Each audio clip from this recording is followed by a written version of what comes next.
Turk TV, ready for ignition, Bravo 6. In 3, 2, 1, liftoff. Good afternoon, everyone, and welcome to the next episode of Turk TV, where I'm keeping it real and I'm hitting you hard with some real sports news and sports commentary on what I see going on, especially with the teams that I root for. Please feel free to like my Facebook page, which is Turk TV Sports Commentary, and please come subscribe to my channel on YouTube. It'd be great to see you and put out these reports for you whenever one of my teams or one of your teams makes a mess of things. If you have a team, you have a suggestion that you'd like me to discuss, bring up, research for you, please feel free to hit me up on my Facebook page. I'm going to talk tonight about the New York Knickerbockers, and the New York Knickerbockers got lambasted last night, destroyed by a not very good Detroit Pistons team. And the reason this team wasn't very good is Blake Griffin is on the bench and Derrick Rose is on the bench. So missing two of their biggest guns, the Knicks went there and really got it handed to them. And let me tell you, it's not making me happy. And I'll tell you why. I've been lenient on the Knicks so far. I get what they got going on, all right? RJ Barrett is the real deal. He's going to be good. But the kid's got to hit a free throw. I mean, it'd be nice if you hit a free throw once in a while, kid. How about we hit one, all right? That's been a problem with his game. Julius Randle has been underwhelming so far. I think a lot of that is chemistry, and they're going to have to come together and figure it out. But this is what's driving me nuts now, all right?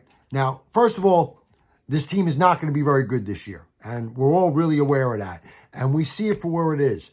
A couple of reasons are it's poorly constructed. I kind of get what Perry was doing when he put this team together. But why 4 power forwards? I still haven't figured that part out. Now, I thought maybe, all right, they're going to try to bully people and, play ball a certain brand of way, but they haven't been good enough defensively to do that, to create that type of environment. When you're constructing a team, how about a point guard? How about a point guard? A point guard would help. All right, you got Frankie Ntilikina. You got Dennis Smith Jr. Frankie has been underwhelming on one side of the ball and incredible on the other side, and he is really frustrating. Frankie can play defense with the best of them in the league. The kid is all over it. But, man, are you slow on offense, dog. You got to run up court there and get this break going. I mean, he's kind of like acting like a point guard from the 90s when they would slow games down and try to grind it out. And that's just not the way this works. You don't get easy shots that way in today's NBA. So Frankie's got to step up his game offensively. But what is driving me absolutely nuts is the lineups they're running out there. Now, I haven't gotten really on Fitzdale, and last night getting the crap kicked out of you was really bad. I mean, kicked out of you by a not great Piston team. And I'll get into another subject too, which is officiating, which has been ruined in every sport. The officiating, as we all know in football, is a joke. What a bunch of clowns. I'm an NFL official, an NBA official, and I want to control the game. And then we have the NBA doing stupid things like calling flagrant fouls that aren't flagrant and costing teams 6-point plays, basically, that changes games. And that's what happened last night. There was a call for a flagrant foul on a 3-point shot against Markieff Morris. Morris hits the shot. They said he got in his landing area, but flagrant is supposed to be with intent to hurt. Yeah, he got in his area a little bit, but he didn't hurt him. He didn't kill him. And you're going to change the game? You're going to be a bunch of clowns like that and change the entire game. What was a 2-point game at that point now becomes an 8-point game, and it spirals out of control. It changes momentum. It pisses off the team that you do it to. It ruins the whole game. And it's the same thing with football with these pass interference flags. I mean, between the pass interference and the unnecessary roughness when someone blows a fart on someone, it's out of control. And then you put in a rule where you can reverse pass interference, but you don't use it because you're covering your own ass. I'm an NBA official. Of course I'm going to change the game. The officials won't overturn any of these calls, and it doesn't matter if it's blatantly wrong. They didn't call it that way, so they don't care. The NFL has to do something about that. But back to the Knicks. Let's not get off, because I can go off on the NFL all night. I'm going to get back to the Knicks now. Fitzdale. I haven't been hard on Coach Fitz. Fitz is I think, a good guy. But some of the lineups that are out there, first of all, the Knicks should be building for the future and exclusively for the future. For the future! You suck this year. It's got to be the future. It can't be for now. You can't be worried about your job, coach. You have to build what you got there. The starting lineup for the Knickerbockers should be Frankie at the point, RJ at the 2, Knox at the 3, Randall, who's 26, at the 4. Let them figure it out. And Robinson at the 5. And it doesn't mean that I don't like Morris. And yeah, they got a couple of other good players, but they can come off the bench. You know, Ellington off the bench, Morris off the bench. This would be a good thing. This wouldn't be a bad thing. And you let the 5 young guys play together. The 5 young guys playing together that could play together for the next 10 years. For 10 years, they could play together. How about we let them play together? How about we let them all start together? How's that for an idea, coach? And Damian Dotson has to play. And Alonzo Trier has to play. These guys have to play. Look at the age of these guys. You don't have great guard talent, but use what you got when they're young. Let them play. And the other guy is whatever the hell his name is, the second-round draft pick. He's another one barely gets on the floor, got on the floor last night. You got to play him too. That's 9 guys on this roster, 26 and under. 9. That should be the basis of your team. I don't care if you only win 2 games all year. That should be the basis of your team. I see heavy improvement in Kevin Knox. Kevin Knox's shot looks great. Fitz, stop playing him 20 minutes a game. And can everybody stop crying about this minutes thing with RJ? Can everyone stop being a little girl about this here?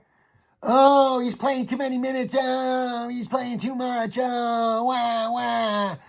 Let's continue to ruin the game with this the same way that baseball is getting ruined with the 100 pitch count and the specialized, relievers, which is a Yankee thing, which I'll talk about at another time too. That's right. There's lots of episodes to come. I got lots to talk about here on Turk TV. Lots of haterade to throw out to everyone. Lots of it. So here we have these rotations coming in that Fitzgerald's just kind of seems like he's doing it off the seat of his you-know-what. And it's just not working, coach. Okay? Randall has been underwhelming. The big free agent signing. Underwhelming. Turned the ball. I believe he's turned the ball over 35 times and has 36 assists. Man. You cannot do this. You cannot do this, dude. You got to protect the pill. Protect the ball. Just like football, you can't be turning the ball over all the time. You know, Julius, you can't be turning the ball over. Hold the damn ball. Stop turning the ball over. His shot will come. I'm not worried about that. I think that their chemistry is going to get better. People think they just outright suck. I don't think that's the case. I think this team's going to get better over the course of time the more they play with each other and they kind of figure out a rhythm. And if Fitzgerald actually kind of figures out a rotation that he can stick to and stop winging it. Stop winging it. It don't work. Don't wing it. Dennis Smith Jr., what are we going to do with him? He's had a very poor start to the year. Had a death in the family. My condolences, everybody in New York, all your teammates. You got to see what he's got when he comes back. You got to see what he's got because he's the only player on the team that has a chance to be offensively dynamic, meaning able to drive the hole and kick out, able to use his incredible speed. You have to be able to see what you got in him. I know it hasn't been great so far, but you got to do it. But New York, you can't be going to Detroit and getting roasted by a team with 2 of its best players on the bench. Coach, that's a little on you. I'm going to give that to you now. That is on you. Can't do that. It was a game for the first 3 quarters until that play happened. Maybe emotional set in. They lost focus. Morris has a freaking technical every game. That's got to stop too. If you guys are going to be successful, everyone from the coach down has to figure it out. I still don't know why they have 4 freaking power forwards. But you got to figure it out. Bobby Portis has to get his time, but Bobby Portis is up and down, up and down, up and down. I would let him have some big games and then use him as a chip. I think they're going to use Morris as a chip to try to get more draft capital. Something that you never know what it is, but it's the only way you can build this team at this point because nobody wants to come here. A lot of people blame James Dolan for that. Some of it's Dolan, but you guys got to get off him. It's not Dolan. It's losing. It's the losing culture is why players don't want to come. It's not about Dolan. Yeah, Dolan's done some stupid things, but to be quite frank with you, he hasn't had hands on the team in a long time. Since he screwed up the Donnie Walsh thing, since he brought in Carmelo and forced them to trade so many assets that ruined them for years when they got Anthony. Meanwhile, he could have signed Anthony the following season, kept all his assets, and probably been a pretty damn good team. So Dolan has stayed out of it to that point. Everyone, including me, including the Turk on Turk TV, wanted Phil Jackson. I wanted him. The guy robbed $60 million and wrecked the franchise. Good job, Phil. Go back to Chicago, doucheface. Just what we needed from you. So, back to the Knicks game. Barrett, tough shooting night, 4 for 12. He's been better than that. I have a lot of faith in RJ. RJ is going to get better. RJ is going to be the man around here. That's the man. This is the best choice they've made in a long time. Julius is going to be fine. Julius Randle's going to find his places. Mitch Robinson, stay on the damn court. Now, last night it wasn't foul trouble for once. Mitch comes out of the game, takes an elbow in the side of the head, but then keeps playing. Scores a couple of buckets, looks great. I mean, he looks better than he's looked all year. They take him out during the next time out. They put him in concussion protocol. What? The incompetence is unbelievable. If he was that injured when it happened, then why didn't he come out of the game right away? How does he play for another 3-4 minutes, put in a couple of putbacks, looks like a monster, and then you tell me he's out in concussion protocol? Huh? Really? Really?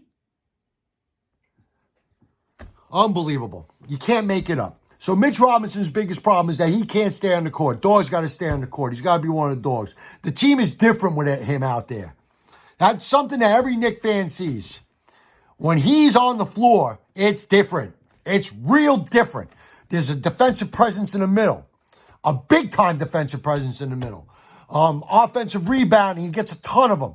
They're just a much better rebounding team. Once he came out of the game, that was it. Drummond lit them up like a Christmas tree. He said, oh, I got a bunch of little boys around me. It's time for me to go to work. A little bit of this, a little bit of that. Yeah, all that good stuff, right? Yep. And he just went to town. He's even hitting free throws now, which makes him dangerous. So after that, after the foul happens that puts the Knicks out of the game, and I believe at the time of the foul, it was like 104, 102, or 102, something like that, and it turned into an 8-point lead, the Knicks completely fell apart. And it went down the toilet from there, and nothing looked good after that point.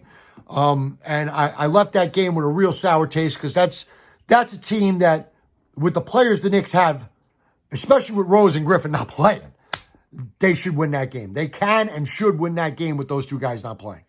So the Knicks with another terrible loss.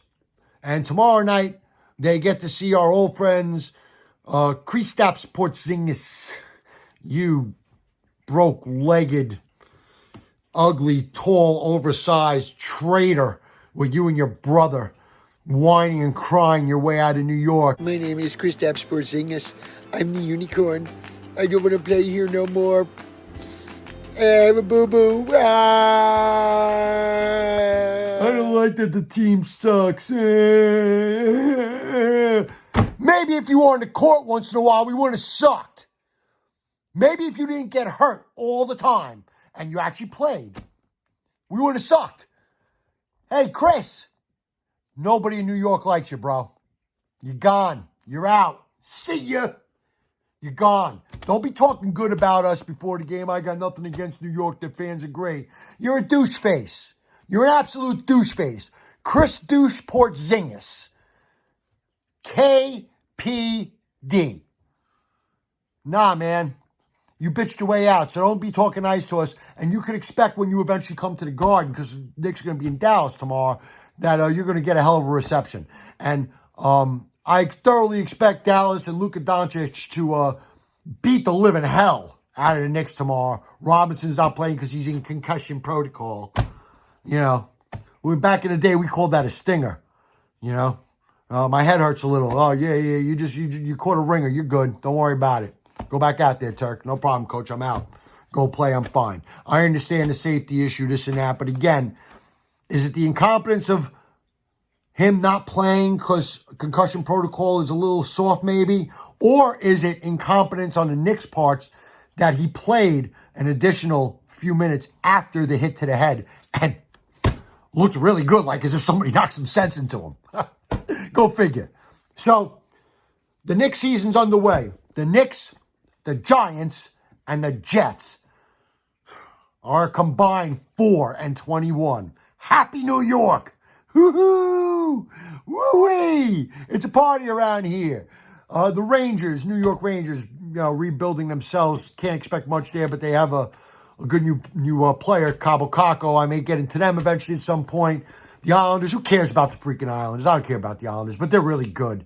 They only have the best coach and the best GM in the NHL, and that only shows a little bit. Leadership goes a long way. Adam Gase. Targeting Adam Gase. Targeting Adam Gase. It goes a long way, Fitzdale. It goes a long way, Shermer. Haven't gotten into the New York Yankees offseason yet either, which I have to. And I have to voice my opinion on if they go cheapo and not go for Garrett Cole, which, they talk about in that what cost them the playoffs was not timely hitting. It happens every playoffs to every team, guys. Good pitching outdoes good hitting. You want to look back at the teams in the 90s? Hey, Brian Cashman. Take a look back at the teams in the 90s. Yeah, you had some great clutch players. You had Derek Jeter. You had Bernie Williams. You had Tino Martinez. You picked up some free agents here and there. Darryl Strawberry, Cecil Fielder. But what was the nut and bones of what won those World Series back then? Was it Andy Pettitte? David Cohn? Even Clemens? It was about the starting pitching. The bullpen was great. Mariano, you had Ramiro Mendoza, you had Jeff Nelson. None of that matters without the starting pitching. So that's a Yankee episode to get into. But for now, this is Turk TV. I am signing off. It is produced by Turk. It is brought to you by Turk, directed by Turk. And if you don't like Turk, don't watch, dog. Peace Turk TV is signing off in 5, 4, 3, 2, 1.